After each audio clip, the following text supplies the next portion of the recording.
Okay, good evening to all of you.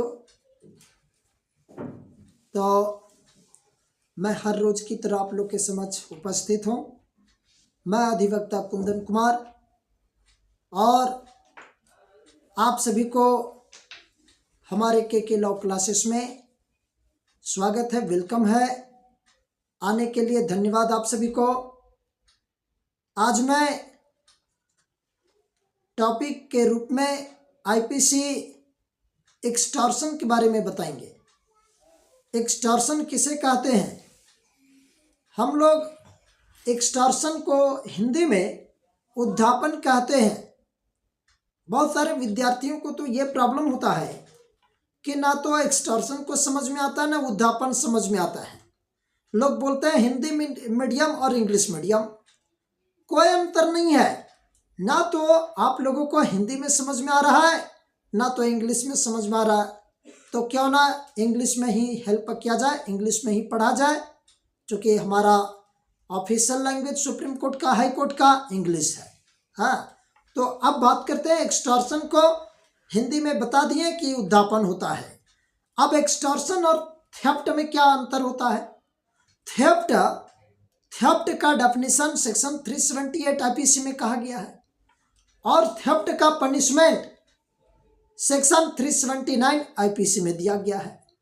उसका punishment theft के लिए 3 साल का होता है।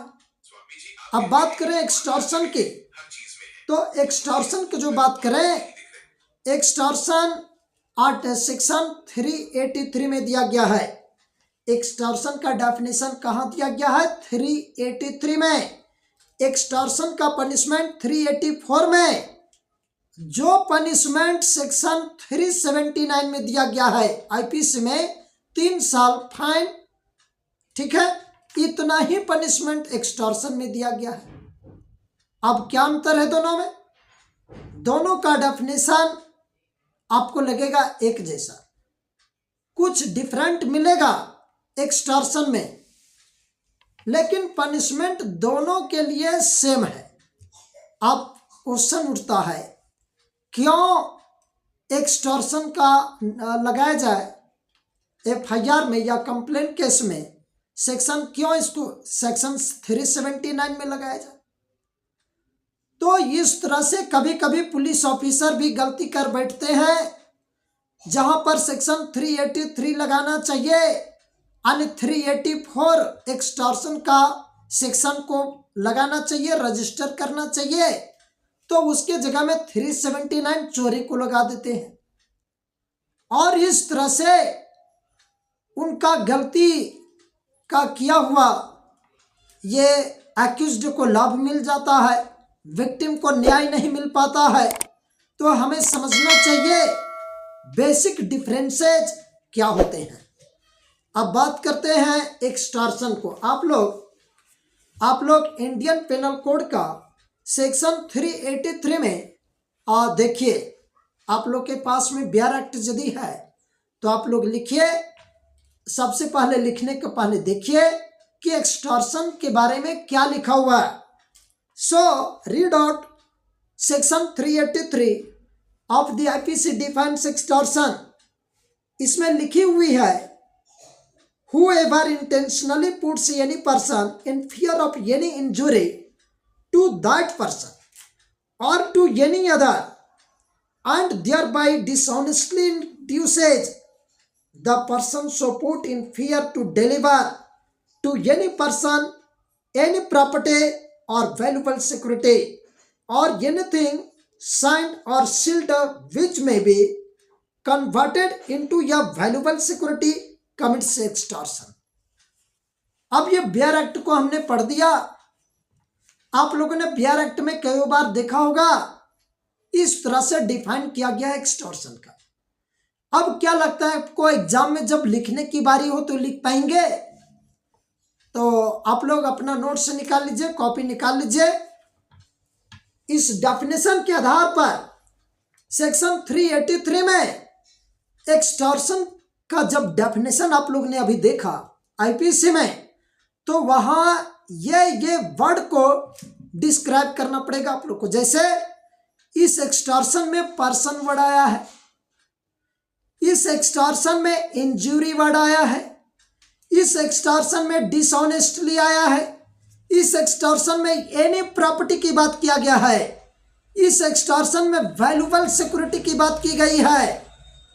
तो इन वर्डों को आप लोगों को याद होगा कि चैप्टर नंबर 2 जनरल एक्सप्लेनेशन पढ़ाए थे, थोड़ी याद होता होगा कि जनरल एक्सप्लेनेशन चैप्टर 2 आईपीसी में फ्रॉम सेक्शन 6 to 52A के बीच में पर्सन बताइए किस सेक्शन में डिफाइन किया गया है? तो पर्सन सेक्शन 11 में डिफाइन किया गया है। इंजूरी सेक्शन ऑफ 44 आईपीसी में डिफाइन किया गया है। डिसऑनेस्टली सेक्शन 24 आईपीसी में डिफाइन किया गया है। अब आपने डिसऑनेस्टली सेक्शन 24 के अंतर्गत यदि पढ़ते हैं तो वहां पर 2 वर्डों का कॉम्बिनेशन मिलेगा, एक रॉन्गफुल गेन और wrongful loss.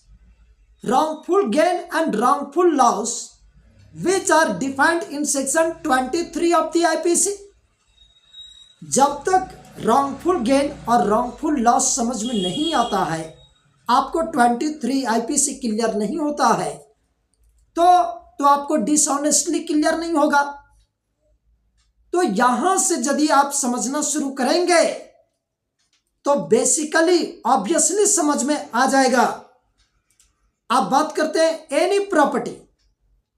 हम लोगों ने इंडियन पेनल कोड का सेक्शन 378 आईपीसी में चोरी के बारे में, थेफ्ट के बारे में पढ़ा है कि वहां पर सिर्फ और सिर्फ मूवेबल प्रॉपर्टी का ही चोरी किया जा सकता है।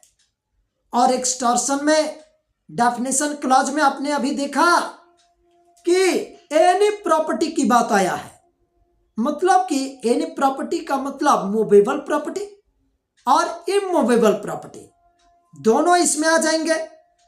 तो प्रॉपर्टी का डेफिनेशन आपको मिल जाएगा मूवेबल प्रॉपर्टी का सेक्शन 22 आईपीसी में। अब बात करते हैं वैल्यूएबल सिक्योरिटी, भी बात आ गया। Valuable security under section 30 IPC में बताया गया है। तो यह इसेंशियल एलिमेंट जब आपको लिखना पड़े तो ये सेक्शन को जरूर आप डिस्क्राइब कीजिए अपने कॉपी में। इंटरव्यू में भी इस तरह से बताएं, इंटरव्यूअर को सेटिस्फाइड कर दे। आप अपने मेंस के एग्जाम में लिखते हैं, पूछ रहा है आपसे कि एक्सटॉर्शन किसे कहते हैं, लेकिन एक्सटॉर्शन में बहुत सारे वर्डिंग को कॉम्बिनेशन कर दिया, जनरल एक्सप्लेनेशन से उठा करके ये सभी बातों को कंप्लीट बनाया है एक्सटॉर्शन। क्या क्या? पर्सन हो गया, इंजुरी हो गया, डिसऑनेस्टली हो गया, मूवेबल प्रॉपर्टी हो गया, वैल्यूएबल सिक्योरिटी हो गया, रॉन्गफुल गेन, रॉन्गफुल लॉस, ये सभी का सभी एक्सप्लेनेशन क्लॉज में दिए गए हैं। तो क्या आपको लगता है कि इसको वर्णन बिना किए हुए आप आगे नहीं बढ़ पाएंगे? सेटिस्फाइड आंसर नहीं हो पाएगा। आपको आंसर लिखने की कला बता रहे हैं, एक भी नंबर नहीं कटेगा, विश्वास कीजिए। अब आगे बात करते हैं कि एक्सटॉर्शन को, इस बियर एक्ट को कैसे लिखें, किस तरह से लिखें, चूंकि यह जिंदगी में बियर एक्ट का लैंग्वेज आपको याद रहने वाली नहीं है। तो इसको लिखिए, कॉपी निकालेंगे और लिखवा देते हैं। लिखिए extortion, underlining dice. First point, extortion is defined under section 383 of the IPC. हाँ, क्या लिखें? Extortion is defined under section 383 of the IPC. ये वर्ड को लिखना ही पड़ेगा पहला। Number 2, punishment for extortion is under section 384 of the IPC. वहां पर लिखे इज इक्वल टू 3 years और फाइन और विथ बोथ। एक्सटॉर्शन 384 में दिया गया है और 3 साल का पनिशमेंट दिया गया है। नेक्स्ट पॉइंट लिखेंगे, in the offence of extortion, in the offence of extortion the person is put in fear of injury and thereby compelled to deliver the property। देखिए एक्सटॉर्शन में क्या हो रहा है, एक्सटॉर्शन के एक ऑफेंस में पर्सन के द्वारा पुट किया जाता है, डराने की, फियर करते हैं, धमकाते हैं, चोट जख्मी कर देंगे, ऐसी फियर किए जाते हैं एक्यूज्ड पर्सन के द्वारा, विक्टिम को ये डर पैदा किए जाते हैं। इससे आपको प्रतीत होता होगा एक्सटॉर्शन में एक्यूज्ड और विक्टिम का फेस हो रहा है, वो एक दूसरे के समक्ष हैं, प्रेजेंट है, आने डराना पड़ रहा है, मार देंगे, पीट देंगे, मर्डर कर देंगे। इस तरह से एक्यूज्ड को के द्वारा विक्टिम को या इन्फॉर्मेंट कहिए, उनको इंजूरी करने की फियर किया जाता है। यहां तक तो समझ में आ गया होगा। इस तरह से आपको लिखना पॉइंट वाइज पॉइंट। आगे नेक्स्ट पॉइंट लिखेंगे, बिसाइड्स मतलब अलावा, बिसाइड्स को हिंदी में अलावा बोलेंगे। Dishonest intention must be put in fear of injury intentionally, मतलब कि यह इंजुरी करना, फियर करना, इसके अलावा डिसऑनेस्ट इंटेंशन होना चाहिए। यह dishonest intention under section, dishonest is defined under section 24 of the IPC, and इसमें डिसऑनेस्ट मतलब बेईमान, ईमानदार होते हैं, बेईमान होते हैं। लोग बोलते हैं कि हम बहुत ईमानदार हैं, लोग बोलते हैं कि बहुत बेईमान हैं, डिसऑनेस्ट हैं। What is dishonest? क्या आप लोगों ने कहीं पर पढ़ा है, कभी डिफाइन किया है डिसऑनेस्ट का मतलब क्या होता है? तो डिसऑनेस्ट उसे कहते हैं, बेईमान व्यक्ति उसे कहते हैं, किसी के प्रॉपर्टी को अपने लाभ में लाना जिस प्रॉपर्टी का हकदार आप नहीं हैं। हाँ, ये बात रॉन्गफुल गेन बोलते हैं under section 23 of the IPC के अनुसार, कि रॉन्गफुल गेन जिस प्रॉपर्टी पर हमारी कोई हक नहीं है उसका लाभ लेने का, और उस प्रॉपर्टी का हम गेन प्राप्त करते हैं, लाभ प्राप्त करते हैं, तो यहां पर होता है डिसऑनेस्ट के अंतर्गत रॉन्गफुल गेन, मतलब लाभ प्राप्त जो हो रहा है वो रॉन्गफुल हो रहा है, गलत तरीके से लाभ प्राप्त मिल रहा है। अब रॉन्गफुल लॉस किसे कहते हैं? Section 23 of the IPC defines wrongful loss, मतलब कि जिसको लाभ मिलना चाहिए, जिसके नाम से प्रॉपर्टी है, जो इंटाइटलमेंट होते हैं, लाभ उन्हीं को मिलना चाहिए, प्रॉपर्टी उनके हैं, मनी उनके हैं, तो वो हकदार हुए लाभ प्राप्त करने के लिए। तो नहीं, उनको नुकसान हो रहा है, उनको लाभ नहीं मिल पा रहा है, उसको क्षति हो रही है, जबकि उन्हीं को लाभ मिलना चाहिए, तो वही होता है रॉन्गफुल लॉस, उसको गलत ढंग से लॉस हो रहा है। यही तो सेक्शन 23 आईपीसी में लिखी हुई है। जब ये रॉन्गफुल लॉस और रॉन्गफुल गेन का कॉन्सेप्ट आपको जब क्लियर हो जाते हैं तो उसे डिसऑनेस्ट कहते हैं। मतलब हमें लाभ प्राप्त होता है जो लाभ प्राप्त नहीं होना चाहिए था। तो I have intention is, that means my intention is dishonest intention. यह डिसऑनेस्ट इंटेंशन होता है और इसी बात को बहुत गहराई से सेक्शन 24 आईपीसी में दिया गया है। अब हमें उम्मीद है कि आप लोग को डिसऑनेस्ट इंटेंशन क्लियर हो गया होगा। अब आगे बात करते हैं, यह डराने धमकाने के अलावा वो तो होगा ही, इंजुरी करने का, घाव करने का, थ्रेटिंग करने का अक्यूज्ड के द्वारा, ये मस्ट इंपॉर्टेंट है एक्सटॉर्शन में। लेकिन इसके अलावा डिसऑनेस्ट इंटेंशन होना चाहिए।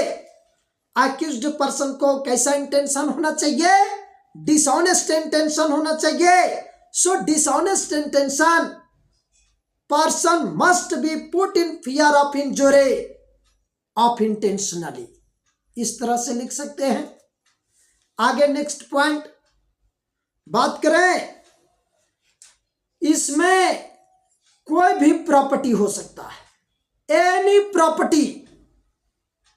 आप लोगों ने सेक्शन 22 में मूवेबल प्रॉपर्टी पढ़ा है और मूवेबल प्रॉपर्टी के साथ में चोरी होती है, लेकिन एक्सटॉर्शन में कोई भी प्रॉपर्टी के साथ में होते हैं, चाहे मूवेबल हो या इमूवेबल हो। Got your point? No, write down, it covers any property, it covers any property, या कोई भी प्रॉपर्टी को कवर करते हैं। प्रॉपर्टी के बाद में दो आप बनाइए, एरो दीजिए, एक तरफ लिखिए मूवेबल प्रॉपर्टी और दूसरे एरो में लिखिए इमूवेबल प्रॉपर्टी। ठीक है, it covers any property movable और either immovable. Now next point write down, it covers valuable security, it covers valuable security, इसमें वैल्यूएबल सिक्योरिटी होते हैं। तो इस तरह से छोटे छोटे पॉइंट को बना करके आंसर को लिखी जानी चाहिए, बेस्ट होंगे। Next line, it covers anything signed which may be converted into valuable security, किसी का साइन किया हुआ है, सादा पेपर में लोग साइन करवाते हैं और उसके वैल्यूएबल सिक्योरिटी में कन्वर्ट कर देते हैं। तो सादा पेपर में जो साइन करवाते हैं, डरा करके, धमका करके, फियर, इंजुरी, तो इस तरह से आपका जमीन लिखवा लेंगे। सादा पेपर में साइन कीजिए, आप लोग फिल्म वगैरह में देखते होंगे या बहुत सारे डे टू डे घटनाएं इस तरह से होते हैं। So it covers anything signed which may be converted into valuable security, sign किया हुआ वैल्यूएबल सिक्योरिटी में परिवर्तन किए जा सकते हैं और ये साइन डिसऑनेस्ट इंटेंशन होनी चाहिए, रॉन्गफुल गेन, रॉन्गफुल लॉस होनी चाहिए, कोई भी प्रॉपर्टी के साथ में हो सकता है।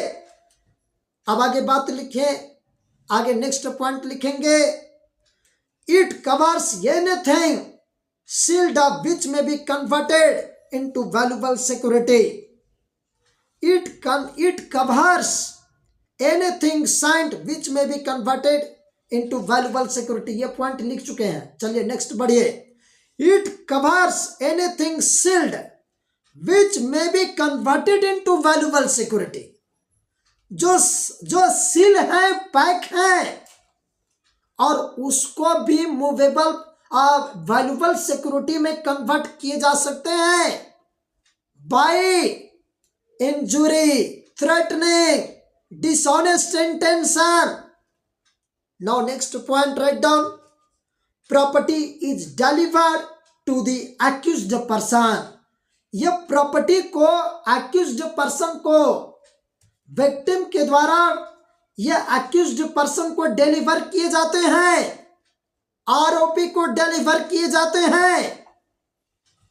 अब लास्ट में नोट में लिखिए, an offence of extortion, fear और threat must be used. Extortion में सबसे महत्वपूर्ण बातें हैं कि इसमें थ्रेट होना बहुत जरूरी है। बिना थ्रेट का एक्सटॉर्शन अर्थात उद्यापन नहीं हो सकता है। इसमें बिना फियर का एक्सटॉर्शन नहीं हो सकता है।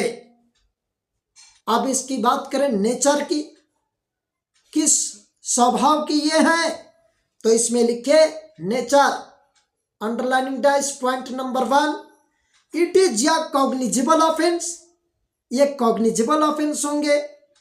इट इज या नॉन बिलेबल ऑफेंस, ये नॉन बिलेबल ऑफेंस होंगे।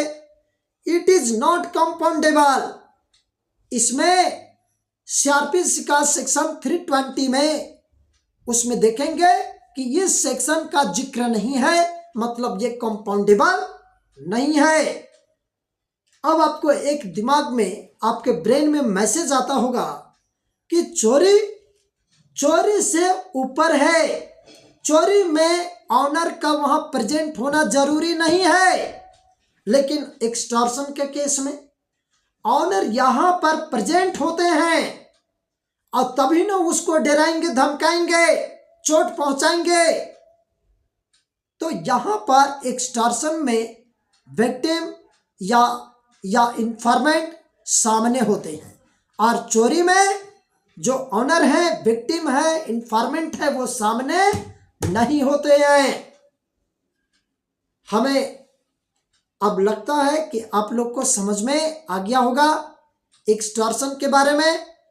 आप लोग ऐसा करेंगे कि जो अभी क्लास में सुने हैं, आपने जो लिखे हैं, ये सुनी हुई बात को कम से कम अपने घर में जाकर एक बार अपने लैंग्वेज में, हिंदी में चाहे इंग्लिश में, उसको लिखने की कोशिश कीजिए। आपका ब्रेन में बैठ जाएगा और एग्जाम होने के दिन तक भी आपको भूल नहीं होगी। आप कभी नहीं पढ़ेंगे तो तब पर भी ये बात को आप लिख सकेंगे। तो कॉन्सेप्ट क्लियर करनी चाहिए। बेयर एक्ट को रैंडमली पढ़ने से काम नहीं चलेगा। आप लोग क्लास में एकदम ब्रेन से, सशक्त रूप से, इंटेंशन के साथ में कि एग्जाम है या वकालत करना है, तो ढंग से पहले लॉ को समझिए, और एग्जाम में चाहे किसी भी क्षेत्र में आपको सफलता निश्चित रूप से मिलेगी। तो समय ज़्यादा हो रहा है, आप लोग हमारे के लॉ क्लासेस चैनल को पुनः कहते हैं, आग्रह करते हैं, लाइक, सब्सक्राइब और शेयर जरूर करें, ताकि स्टूडेंट के साथ में, एडवोकेट के साथ में और लोगों को ये कानून को पहुंचाने की काम करें। हमारे लेक्चर को उनको समझ में आएगा, 100% आएगा, तो आप लोग बढ़ाएंगे, तब ये संभव है। इसी टॉपिक के साथ अपने क्लास को ओवर करते हैं। धन्यवाद।